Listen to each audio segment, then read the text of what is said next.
sticking in the UK for a moment, interesting, a whole bunch of documents have been released from the archives over in England, and this is going back to Tony Blair's prime ministership. Of course, it'd be a great mate of yours, as everyone is. Love Tony Blair, love third-way politics. You would love Tony Blair, Bill Clinton, Blair. Bob Hawke, the Holy Trinity. It turns out that Tony Blair's bureaucrats were telling him in the lead-up to what would become the invasion of Iraq to basically persuade George W. Bush, who was the President of the United States at the time, to delay this invasion because, according to them, no one wanted it except for Bush himself. They were concerned in the bureaucracy of the UK government that this was essentially a barrow that Bush himself was pushing, and that someone had to do something to at least talk a little bit of sense into him or delay it until they knew there were weapons of mass destruction, which of course we now know there were not. That was a total fabrication. But he flew over to Camp David in January of 2023 and advised the President to delay any invasion until at least March. And that is, of course, eventually what happened. And some of the letters that were being written at the time are very interesting. One of them, this was reported in the Times of London, that on December 18, 2002, Christopher Meyer, who was the British ambassador to the US, sent an annual review to the Prime Minister's office from Washington. He wrote, "Much of the impulse for deposing Saddam Hussein comes from Bush himself. More than anything else, he fears another catastrophic terrorist attack on the homeland, especially one with an Iraqi connection. His view of the world is Manichaean. He sees his mission as ridding it of evildoers. He believes American values should be universal values." This sounds rather familiar, doesn't it? "He finds Europeans' differentiation between Osama bin Laden and Saddam Hussein self-serving. He is strongly allergic to Europeans collectively." And in another dispatch, he wrote, "Apart from a single oil man in Houston, I failed to find anyone keen to go to war with Saddam. But most Americans trust Bush and will likely follow where he leads." And these lines in the documents that have now been released were highlighted. So it would seem that Blair tried to make some effort to push things back when it came to what was this eventual war. And it's clear there were misgivings within the allies to the United States about going to war with Iraq, invading Iraq on the basis of there being weapons of mass destruction, which we now know don't exist. But of course,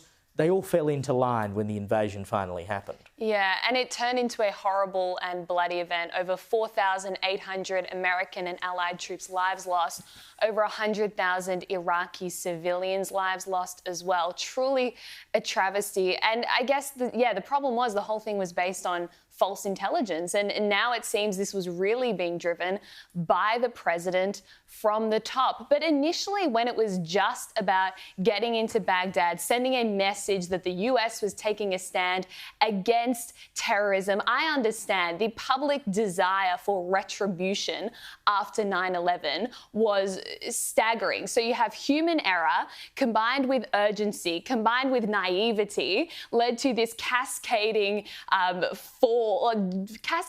dramatic event, really, that produced terrible, terrible outcomes. But really, as soon as Baghdad fell and they didn't withdraw and they just drifted into this open-ended, vague mission about universal values and liberalism, that's when it was all over. But I think America and the world has learned you cannot export Western democratic values to countries where they don't inherently exist. Yeah, you can't have democracy at gunpoint. And that is the one fundamental. The idea that you could change centuries of culture or centuries of rivalries or centuries of different traditions by just saying, all right, you're going to be democratic now because ours is the best policy and we're the best and you better do it. And so just do it.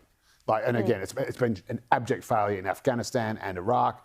But you can't look at what happened then, knowing everything we know now, and judge the decisions they made based on how we know it turned out. I think there's a growing school of thought that, in fact, George W. Bush was not a sort of rabid warmonger. He was someone who would much rather not to have had to have done this. He was certainly someone who did not want September 11 to happen and was incredibly shocked when it did. September 11 happened because of a catastrophic apart from the fact that Al-Qaeda are a bunch of evil, murderous maniacs. But it happened because of a catastrophic intelligence failing where the various US intelligence agencies weren't talking to each other.